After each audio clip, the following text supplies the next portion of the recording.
Hello दोस्तों, मैं मनीष गुसिंगा स्वागत करता हूं आपका गुसिंगा क्लासेज पर। दोस्तों, आज तक हमने 2 क्लास पढ़ ली हैं सिंपल इंटरेस्ट की, यानी कि साधारण ब्याज की। नेक्स्ट क्लास में हम यानी कि इस क्लास में हम पढ़ने वाले जितने भी उन क्वेश्चंस को हम देखते हैं कैसे शॉर्ट ट्रिक से सॉल्व करें। इस प्रकार की शॉर्ट ट्रिक्स हम पढ़ने वाले हैं साधारण ब्याज के अंदर। तो दोस्तों, यदि आपके सामने डेटा लिखा हो और यदि आपसे कह दिया जाए कि देख के आप बिना पेन कॉपी चलाए आपको क्वेश्चन का आंसर देना है, तो वो आज हम पढ़ने वाले किस प्रकार बिना पेन कॉपी से हम कैसे आंसर दे पाएंगे, यानी कि ऑरली हम किस प्रकार से अपने दिमाग में आंसर टिक कर पाएंगे और क्वेश्चन को करके आगे बढ़ जाएंगे। दोस्तों, यदि आपने अभी तक चैनल को सब्सक्राइब नहीं किया तो दोस्तों प्लीज़ अपने चैनल को सब्सक्राइब कर लीजिए और वीडियो को लाइक कर दीजिए।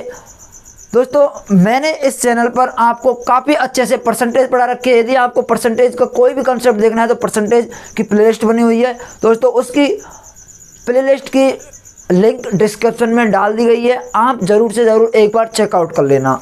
दोस्तों, पढ़ते हैं अब हम सिंपल इंटरेस्ट यानी कि साधारण ब्याज।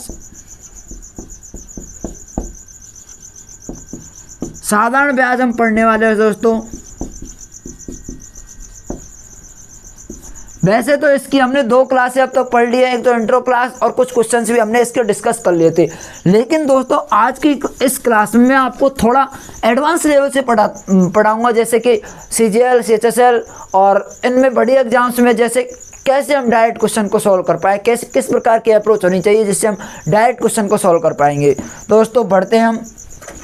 जैसे कि यदि अभी हमने पढ़ा था I = P × R × T/100।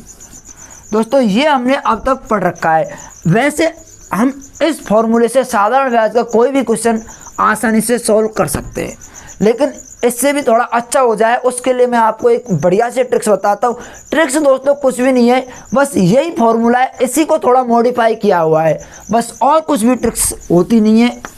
दुनिया में ट्रिक्स नाम की कोई चीज़ नहीं है, सिर्फ और सिर्फ बेसिक है। बेसिक है, बिल्कुल बेसिक से आप पढ़ लोगे तो ट्रिक्स अपने आप खुद ही बनाने लग जाओगे। तो दोस्तों देखो, सिंपल इंटरेस्ट को मैं SI से डिनोट को लेता हूँ simply. SI = P × R × T/100। जो भी स्टूडेंट कंपटीशन की दुनिया में है उसको ये पता ही होगा कि P क्या है, R क्या है, T क्या है। दोस्तों, यदि आपको नहीं भी पता तो मैं आपको बता देता हूँ। मैं दोस्तों बिल्कुल जीरो से पढ़ा रहा हूँ। जो स्टूडेंट अब तक कुछ भी नहीं जानता वो भी यहाँ से तैयारी कर सकता है, और जो स्टूडेंट बहुत कुछ जानता है वो भी यहाँ से तैयारी कर सकता है। दोस्तों, P का मतलब होता है मूलधन, प्रिंसिपल, और रेट। R का मतलब होता है रेट का मतलब दर होता है हिंदी में, और T का मतलब टाइम, समय, जिस समय पर हम ब्याज के लिए, साधारण ब्याज के लिए राशि लेते हैं उसको। और मूलधन किसे कहते हैं? जिस राशि को हम उधार लेते हैं उसको।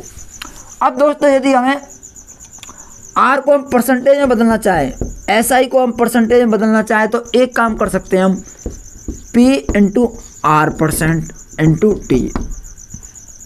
ये हो गया परसेंटेज बदलने के लिए। परसेंटेज में हमने जैसे ही कन्वर्ट किया तो 100 गायब हो जाएगा। क्यों गायब हो जाएगा? क्योंकि दोस्तों जब हम परसेंटेज इधर भी परसेंट लगाएंगे इधर भी परसेंट लगाएंगे।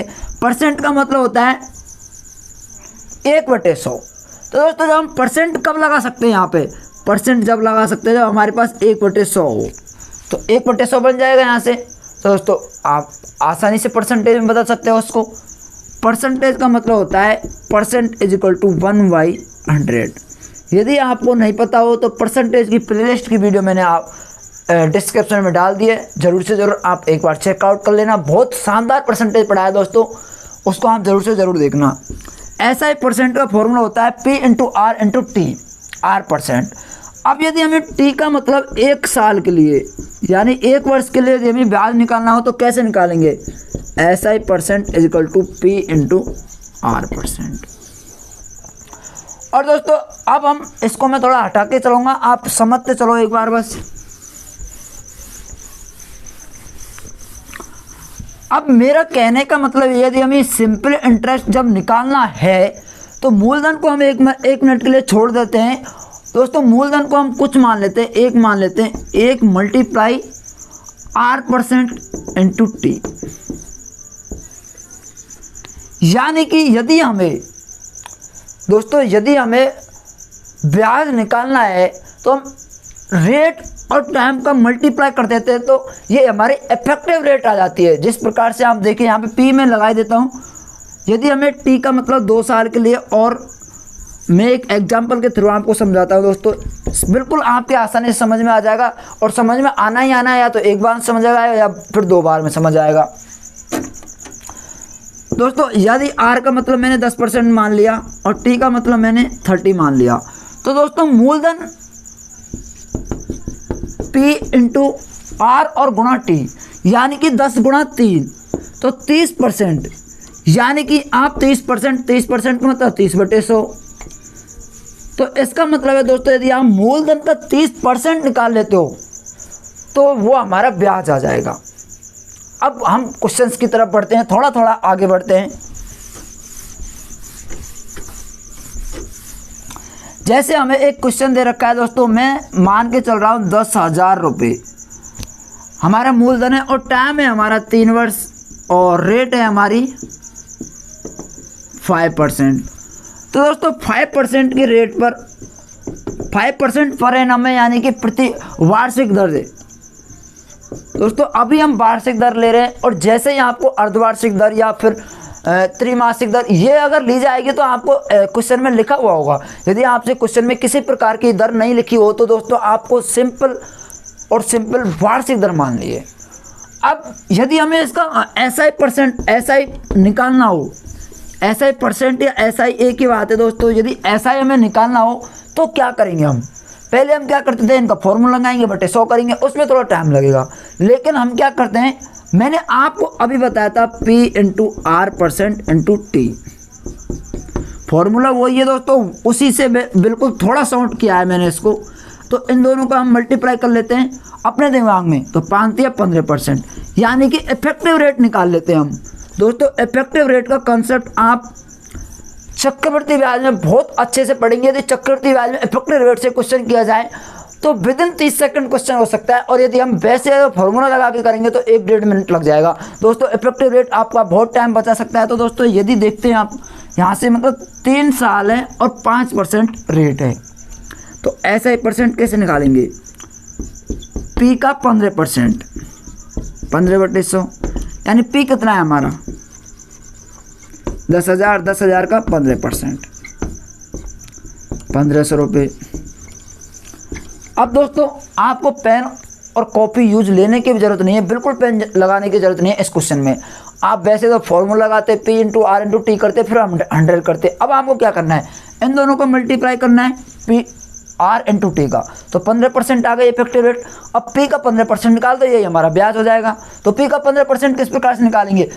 10,000 का 15% निकालेंगे तो 10,000 का 10% 1,000, और 15% निकालेंगे तो 500 और जोड़ देंगे तो 1,500 हो जाएगा। बिल्कुल पेन और कॉपी चलाने की ज़रूरत नहीं है आपको। नेक्स्ट एग्जाम्पल, वैसे ही एग्जाम्पल करवा रहा हूँ दोस्तों ये मैं। जैसे यदि आपको एग्जाम्पल नंबर नेक्स्ट है, यदि आपको मूलधन दे रखा हो 2,000 रुपये, टाइम हमें 5 वर्ष दे रखी है, और रेट हमारी दी हुई है दोस्तों 10%। तो अब ब्याज निकालने के लिए क्या करेंगे? SI निकालने के लिए, सिंपल इंटरेस्ट निकालने के लिए इन दोनों को मल्टीप्लाई करेंगे 50%, और मूलधन का 50% निकाल लो, तो 2,000 का 50% कितना हो जाएगा? 1,000। बस आंसर आ गया। पेन और कॉपी चलाने की आपको ज़रूरत नहीं है। तो यानी कि P का 50%, 50/100, P कितना है 2,000। दोस्तों बिल्कुल आपको पेन और कॉपी चलाने की ज़रूरत है ही नहीं। और यदि आपसे मिश्रधन पूछे तो मैंने आपको बताया था मिश्रधन क्या होता है। दोस्तों मिश्रधन होता है ब्याज प्लस मूलधन। ब्याज, जिस मूलधन पर ब्याज लगता है वो ब्याज, और जो हमने राशि उधार ली उसे मूलधन कहते हैं। उन दोनों को मिला के हमारा अमाउंट बनता है, अमाउंट मतलब मिश्रधन। तो यदि हमसे इसमें मिश्रधन पूछ ले तो मिश्रधन क्या होगा? A बराबर P प्लस I। तो P क्या है हमारा 2,000 रुपये, I क्या है हमारा 1,000 रुपये, तो कितना हो गया 3,000 रुपये। दोस्तों ये कंसेप्ट मेरे ख्याल से आपके समझ में आया होगा। और एक क्वेश्चन इसी कंसेप्ट पे पढ़ते हैं तो और अच्छे समझ में आएगा आपके। एक एग्जांपल और करता हूं मैं। दोस्तों मैं आपको यहाँ पे समझाने के लिए बैठा हूँ। यदि आपके समझ में नहीं आता है तो आप बिल्कुल कमेंट कर सकते हो कि हमारे यहाँ पे बिल्कुल समझ नहीं आया, दोबारा से या तिबारा से मैं कितनी भी बार समझाऊंगा। यदि आपको प्रिंसिपल और 10,000 दे रखा हो, रेट दे रखी है दोस्तों आपको 14% और टाइम दे रखा है आपको 2 वर्ष, तो आपको क्या करना है, ऐसा ही निकालना है। तो कुछ भी नहीं करना है, दोनों का मल्टीप्लाई करना है, 14 दूना 28, 28% निकाल देना है 10,000 का, कितना हो जाएगा 2800। बस पेन कॉपी चलाने की ज़रूरत नहीं है ऐसे क्वेश्चंस में, तो निकालो। 14 दूना 28%, 28/100, 100 से 100 कट जाएगा, 2 0 कट जाएंगे, 2800 आंसर।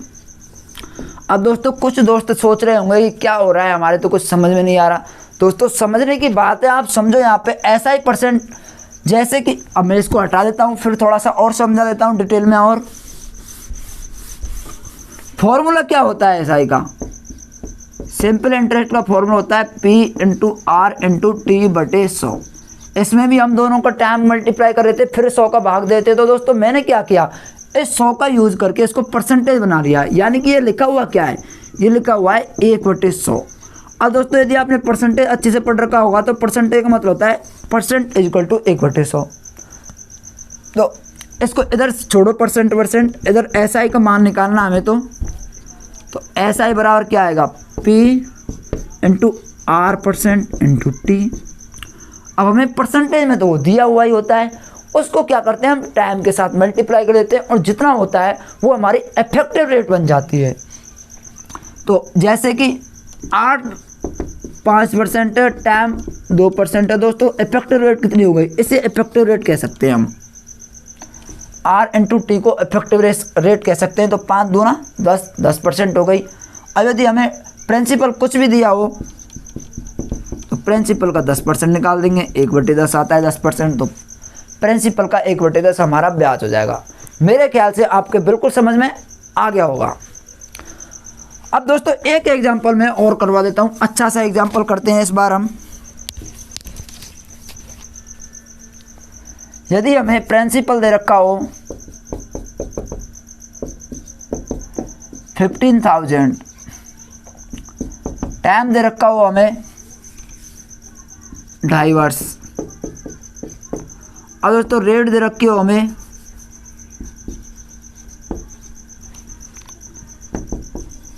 2%। तो कुछ नहीं करना, हमें क्या करना है, इनको कन्वर्ट करना है एक बार सही भिन्न में। तो 2 दूना 4, इनको आप भिन्न में कैसे कन्वर्ट करते हैं ये भी आप सीख लीजिए। इसका गुणा इससे करते हैं, फिर इसको जोड़ते हैं, तो 2 दूना 4 और 1 5, तो 5/2 वर्ष। क्या क्या है यहाँ पर एक बार और देखिए दोस्तों, 2 का गुणा इस 2 से करते हैं, तो 2 गुणा 2 करेंगे तो 4 आएगा, फिर इस 1 को जोड़ देते तो 5 आ जाएगा, बटे में वो होता ही है, जितना रहता है जो ही रहता है। तो अब हमारे इफेक्टिव रेट निकालो आप, इफेक्टिव रेट कितनी हो गई,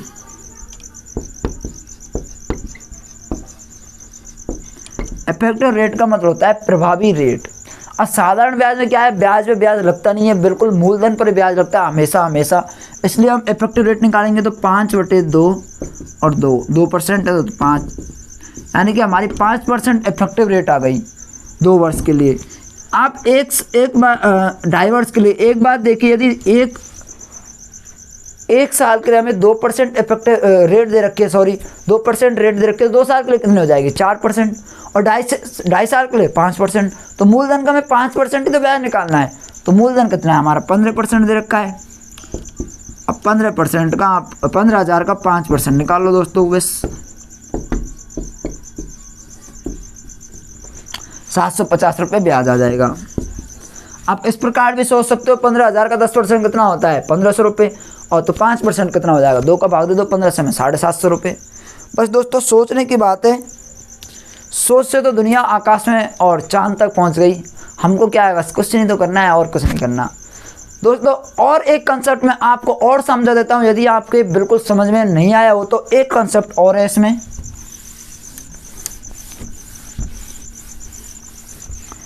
दोस्तों जैसे यदि किसी ने 10,000 रुपये का मूलधन लिया, 1,000 रुपये मान लेते हैं, 1 साल बाद 1 वर्ष बाद उस पर ब्याज लग गया 100 रुपये, यानी कि 10% की रेट से ले लिया तो 1% 10% की रेट से कितना होगा 1 वर्ष का 10% ब्याज, इफेक्टिव रेट 10% निकालेंगे 1000 का तो 100 आ जाएगा, 100 ब्याज लग गया तो कितना हो गया 1100 रुपये। अब हम जब अगले वर्ष के लिए निकालते हैं 10% की रेट पर तो दोस्तों 1000 पर ही ब्याज लगेगा, ना कि 1100 रुपये पर। इस मूलधन पर ही हमेशा ब्याज लगता है। साधारण ब्याज में हमेशा ब्याज सिर्फ और सिर्फ मूलधन पर लगता है, ना कि मिश्र धन या ब्याज पर। ब्याज पर ब्याज नहीं लगता है साधारण ब्याज में। साधारण ब्याज में सिर्फ और सिर्फ मूलधन पर ब्याज लगता है। चक्रवृद्धि ब्याज में दोस्तों, चक्रवृद्धि ब्याज में ब्याज पर ब्याज भी लगता है। तो अगले साल का ब्याज भी हमारा 100 रुपये होगा, तो दोस्तों ये 1200 रुपये। इसी प्रकार से अगर हर साल बढ़ रहा है तो ये मूलधन इसमें हमेशा और हमेशा यही रहना है। ये बात आपके दिमाग में शायद बैठ गई होगी। अब दोस्तों हम कुछ क्वेश्चंस डिस्कस करते हैं। अब दोस्तों मैं कुछ क्वेश्चन आपको डिस्कस करवाता हूँ। अब तक हमने शायद 12 नंबर क्वेश्चन तक कर लिए थे। अब हम चलते हैं 13 नंबर क्वेश्चन पर। कितने वर्षों में 12% वार्षिक दर से 3000 का साधारण ब्याज 1080 रुपये हो जाता है। अब दोस्तों देखते ही क्वेश्चन कैसे टिक होगा, ये बारे में हमें सोचना है। कितने वर्षों में 12% वार्षिक दर से 3000 का साधारण ब्याज 1080 हो जाता है। एक तो हमारे पास फॉर्मूला है ये है कि I = P × R × T बटे 100। I × 100 बटे P × R = 10। दोस्तों I कितना है, I का मतलब ब्याज 1080 और बटे × 100 और P कितना है 3000 और ब्याज कितना है 1000। ब्याज तो लिख लिया दोस्तों। 12% रेट, 2 0 से और 1 3 0 से 3 0 कट गई। 12 नंबर 108, 3 3 9, 3 वर्ष। तो दोस्तों इसका आंसर क्या आ गया, टाइम कितना आ गया 3 वर्ष। स्क्रीनशॉट ले लीजिए या फिर वीडियो को पॉज करके लिख लीजिए।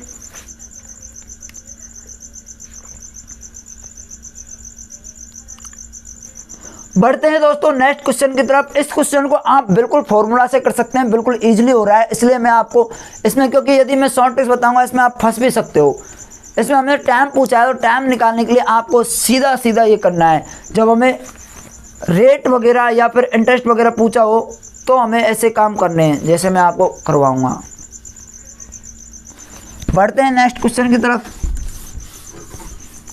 13 नंबर का क्वेश्चन है दोस्तों। हमें एग्जाम में टाइम बचाना है, तो एग्जाम में टाइम किस प्रकार बचा सकते हैं ये मैं आपको बताऊंगा। तो 13 नंबर क्वेश्चन कर लिया। 14 नंबर क्वेश्चन है, कितने समय में 10,000 का साधारण ब्याज 6% वार्षिक दर से 450 रुपये हो जाता है।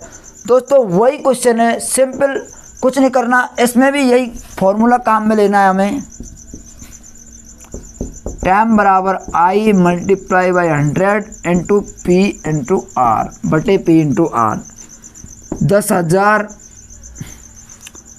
450 रुपये ब्याज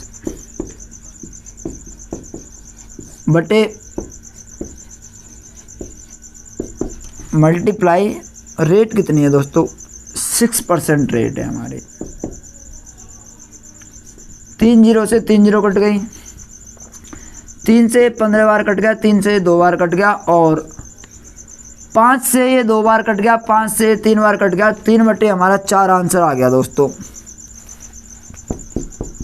तो टाइम आ गया हमारा 3 बटे 4 वर्ष। लेकिन आप बोलेंगे कि ये तो ऑप्शन में है ही नहीं, हमारा तो ऑप्शन महीनों में दे रखा है। तो दोस्तों महीनों में चेंज कर लेंगे इसको। महीने में चेंज करने के लिए क्या करेंगे, 12 से मल्टीप्लाई कर देंगे, 3 आ जाएगा तो 9 माह आंसर होगा।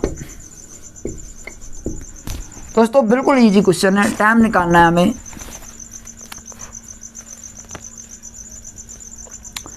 क्वेश्चन नंबर बढ़ते हैं। 15 नंबर का क्वेश्चन है दोस्तों। ये तो हमारा 14 नंबर क्वेश्चन था, मेरे ख्याल से आपके समझ में आ गया होगा। कुछ नहीं है इसमें, बस टाइम और टाइम निकालना है, इसमें बस फॉर्मूला लगाना है दोस्तों।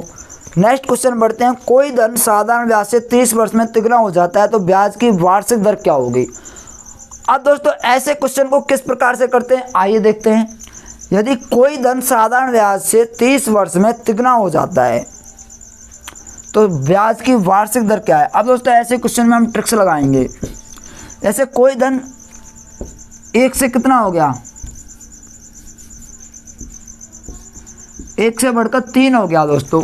मान लिया हमने 1 है हमारा मूलधन, तो कितना हो गया, 3 हो गया मिश्र धन, तो ब्याज कितना आया इस पर, तो दोस्तों ब्याज आया हमारा 2 रुपये ब्याज आ गया, मतलब 2 यूनिट ब्याज आ गया, 2 इकाई ब्याज आ गया। अब कितने वर्ष में आया, 30 वर्ष में। सिंपल सी बात है दोस्तों, 30 वर्ष में तिगुना हुआ है। तो ब्याज है हमारे पास, टाइम है हमारे पास और आई है हमारे पास। तो हमें क्या करना है, रेट निकालना है हमें दोस्तों। तो रेट निकालने के लिए हम क्या करते हैं, वही आई कितना है, आई मल्टीप्लाई 100 बटे पी गुणा आर। आई कितना है, 2 गुणा 100 बटे पी क्या है 1। आर तो हमें निकालना ही था, तो टी आएगा यहाँ पर। तो टी कितना है दोस्तों, टी है 30 वर्ष। टी दोस्तों हमारे सामने 30 वर्ष दे रखा है। 1 0 से 1 0 कट गई, तो हमारे आया 20/3% या फिर 6 सही 2/3%। इसको भी हम 20 रख सकते हैं, 6 × 18, 18 2 20। इसका इसमें भाग देंगे, 6 बार जाएगा, 6 बार आ जाएगा, 2 शेष वाला बचेगा, शेष वाला ऊपर रह जाता है और हर नीचे आ जाता है। ये हमारा क्वेश्चन नंबर 15 हो गया। अब दोस्तों नेक्स्ट क्वेश्चन है हमारा 16 नंबर का क्वेश्चन है, साधारण ब्याज की किस वार्षिक दर पर। इसको मैं मिटा देता हूं दोस्तों, एक बार आप लिख लिया करो, हर बार ही बोलने की ज़रूरत नहीं है, आप वीडियो को पॉज करके लिख लिया करो। 16 नंबर का क्वेश्चन है हमारा, साधारण ब्याज किस वार्षिक दर पर किसी धन का 10 वर्ष का ब्याज उस धन का 2/5 हो जाएगा। साधारण ब्याज किस वार्षिक दर पर किसी धन का 10 वर्ष का ब्याज उस धन का 2/5 हो जाएगा। यानी कि दोस्तों कोई हमारा मूलधन है, वो 10 वर्षों में 2/5 हो जाएगा मूलधन बढ़कर। तो दोस्तों ऐसे क्वेश्चन में हमें क्या करना है, ऐसे क्वेश्चंस में हमें इसको मूलधन मानना है, जो नीचे की वैल्यू है उसको हमें मूलधन मानना है। यानी कि हमारा P1 बढ़कर, सॉरी पहले आप इसको इस प्रकार से मान सकते हैं, हमारा पहला अमाउंट जैसे हमने P लिया किसी से और 10 वर्ष के बाद हमारा 2/5 P हो गया। तो दोस्तों एक कोई इकाई और बढ़कर वो 2/5 हो गई। तो इसका मतलब क्या है, इसको हम रेशियो में चेंज कर लेते हैं दोस्तों। तो रेशियो में किस प्रकार से चेंज करेंगे, जैसे 1 का कितना हो गया 2/5, तो 5 को आएंगे तो 5 और 2। इसका मतलब ये है दोस्तों 5 पर हमें 2 रुपये ब्याज मिला है। यानी कि इस 2/5 का मतलब हम ये लिख सकते हैं कि हमारी ओल्ड वैल्यू थी 5 और प्रेजेंट वैल्यू हमारी 7। यदि आपने ये कंसेप्ट नहीं पढ़ा है तो परसेंटेज जाके देखिए, परसेंटेज में बहुत अच्छे से पढ़ा रखा है ये कंसेप्ट। हमारा जब मूलधन 2/5 हो जाता है बढ़कर, तो क्या करते हैं, ओल्ड और प्रेजेंट वैल्यू 5 है और बड़ी कितनी है 2, यानी कि 2 ब्याज आया है। ये हमारा ब्याज है, ये हमारा मूलधन है। तो अब हमें निकालना क्या है, और टाइम हमें दे रखा है दोस्तों। टाइम कितना दे रखा है, ये कितने का है, टाइम दे रखा है हमें 10 वर्ष। 10 वर्ष हमें टाइम दे रखा है। अब हमें निकालना क्या है, रेट निकालनी है। सिंपली रेट ही निकाल सकते हैं हम, I गुणा 100/P इंटू टाइम। I कितना है दोस्तों, 2 है हमारा ब्याज, मतलब 2 ही तो बढ़ा है यहाँ पर, तो 2 ब्याज आ गया बटे इंटू 100/P कितना है 5 है, और T कितना है हमारा 10 है। तो 10 से 10, 5 से 2 बार और 2 2 4। दोस्तों हमारा 4% रेट आ जाएगा। Option number C is the correct answer. Question number 17, बढ़ते हैं नेक्स्ट क्वेश्चन की तरफ दोस्तों। पेज है आपके सामने चमचमाते हुए अक्षरों में। जो भी स्टूडेंट एसएससी जीडी की तैयारी कर रहा है उसके लिए बहुत ही बेनिफिशियल है ये बैच, तो दोस्तों ज़रूर से ज़रूर पढ़ा करो आप। क्वेश्चन नंबर 17 है, कम से कम कितने वर्षों में 2600 रुपये का 6 सही 2/3% वार्षिक दर से साधारण ब्याज पूरे रुपए में होगा। अब इस क्वेश्चन को समझना आप, ब्याज तो हमें निकालना ही दोस्तों, लेकिन वो पूरे रुपए में ब्याज हमें निकालना नहीं है ऑब्वियसली। एक्चुअली हमें ब्याज नहीं निकालना, हमें टाइम निकालना है, और ब्याज दे भी नहीं रखा तो किस प्रकार से निकालेंगे इस टाइम को, P × R × T/100। और ब्याज तो हमें दे नहीं रखा, और मूलधन दे रखा है 2600, रेट दे रखा है हमें 6 सही 2/3% यानी कि 20/3/100 और गुणा T। अब दोस्तों यहाँ से हमें ऑप्शन की मदद करके कम से कम बोला है, तो 6, 5, 3, 2, सबसे पहले 2 को ट्राई करेंगे। क्वेश्चन में एक बात बोल रखी है कि साधारण ब्याज पूरे रुपए में होना चाहिए, यानी कि पॉइंट इवेंट में नहीं होना चाहिए, पैसों में नहीं होना चाहिए, रुपये में होनी चाहिए इसकी संख्या। तो अगर हम इसका 2 का मल्टीप्लाई करते हैं इसमें, तो दोस्तों 2 0 से 2 0 कट गई, तो हमारे पास अभी ब्याज कितना बच गया, 26 × 20/3। अब दोस्तों टाइम हमें ऐसी संख्या लेनी है जिससे ये रुपयों में आए, ना कि पॉइंटों में नहीं आनी चाहिए संख्या, कहने का मतलब। तो 2 लेंगे तो हमारी पॉइंटों में आएगी संख्या। अगर हम 3 ले लेते हैं या फिर 6 ले लेते हैं या फिर 9 लेते हैं तो हमारी पॉइंटों में नहीं आएगी, क्योंकि 3 से कट जाएगा। लेकिन दोस्तों क्वेश्चन में बोला है कम से कम, तो कम से कम का मतलब 3 लेना है हमें। तो टाइम कितना हो गया हमारा, टाइम हो गया 3 वर्ष। अब इससे हमें क्या है, ब्याज रुपये में प्राप्त होगा, ना कि पैसों में। क्वेश्चन नंबर दोस्तों ये था 17 number question, most important question लगा लो आप इसको, और ज़रूर से ज़रूर आप इसको छापो कॉपी में।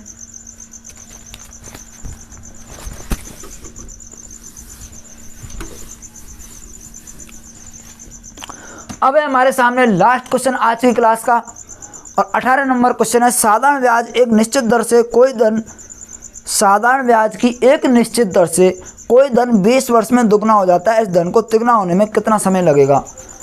दोस्तों हमें कुछ नहीं दे रखा, हमें ये दे रखा है बस कोई एक धन है वो दुगना हो जाता है, मतलब 2 हो जाता है, कितने वर्षों में, 20 वर्ष में। तो दोस्तों हमसे ये पूछा है कि तिगुना कितने वर्षों में होगा, और ये तिगुना कितने वर्षों में होगा, सिर्फ और सिर्फ हमसे ये पूछा है, और कुछ नहीं पूछा हमसे। दोस्तों एक बात देखो, और टाइम दे रखा है, सॉरी टाइम नहीं दे रखा, टाइम दे रखा है 20 वर्ष दे रखा है टाइम, ये रेट नहीं है, टाइम है दोस्तों। टाइम दे रखा है और हमसे टाइम ही पूछा है कि इसमें दे रखा है 1 से दुगना हो जाता है, यानी कि 1 ब्याज प्राप्त कर लेता है। तो 2 ब्याज प्राप्त करने के लिए कितना टाइम लगेगा, तो 1 ब्याज प्राप्त करने में कितना लग रहा है, 20 वर्ष। दोस्तों 2 ब्याज प्राप्त करने में, 2 रुपये ब्याज प्राप्त करने में कितना लग जाएगा, 40 वर्ष। तो 1 की वैल्यू यहाँ पर है 20 वर्ष, तो 2 की वैल्यू हमारी हो जाएगी 40 वर्ष। 40 वर्ष the right answer, option number D. तो थैंक यू दोस्तों आज के इस क्लास में यहीं तक। तो मिलते हैं, आज के सफ़र को यहीं ख़त्म करते हैं और मिलते हैं नेक्स्ट क्लास में। दोस्तों मैं आपको एक क्वेश्चन, मतलब कुछ एग्जाम्पल मेरी तरफ से दे देता हूँ, जिसको आपको कमेंट बॉक्स में ज़रूर से ज़रूर करना है।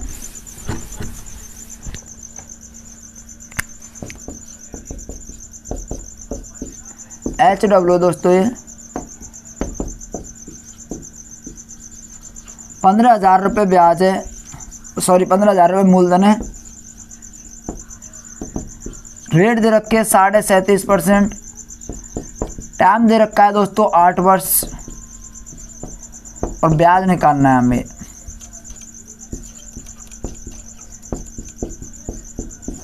तो दोस्तों कमेंट करना है इस क्वेश्चन का आंसर, आप ज़रूर से ज़रूर कमेंट करो। कमेंट करने से क्या है, आप अपने दिमाग को खोलोगे, क्वेश्चन से आप थोड़ा बहुत जूझोगे तो क्वेश्चन तो मज़ा आएगा, आपके अच्छे समझ में आएगा। Okay, thank you, all the best, जय हिंद।